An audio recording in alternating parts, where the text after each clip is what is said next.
Okwogerako ki? Kagamba katya kafaananyi ako? Ng'olina omukazi gw'oteekako akaweta. Kafaananyi ako kaali kadda nnyo. Abamanyi ebyange nti I was in a relationship back then. Nali muvubuka muto nenjivaamu and I started a new relationship. So obanga akafaananyi bakakomezaawo simanyi nsonga lwaki, naye ndowooza abeera ndowooza era nga internet weeteerabira abeera n'ebintu ebikadde ne babikomyawo mu maaso. Embaga yali ya mwaka ki? Ebikadde nnyo obigugolinga wali eno tekamu Douglas Lwanga bigenda kuleetera details ezo saagala tubigendemu. Kiki ekireetera abasereba okuba nti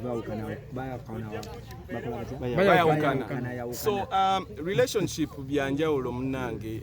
Abantu ababiri kyova olaba embaga webeerawo mujja abantu bangi mu kidaala naye muddayo ewaka mubeera bameka? Babiri mu kisenge.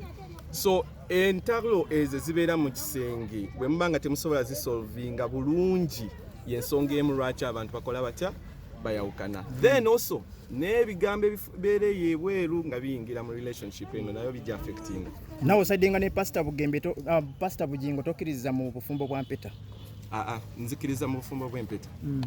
Angodanga waliwo olutalo luli ku social media olutambula oli Jostede Mr. Henry ne Primo bonna bakyaliibo oyinza bawa amagezi? We tujja mu bulamu bw'ensi eno wabeera abakyala tusisinkana abakyala. So Prima waba yava ewa Jostede n'atandika relationship empya ne Henry.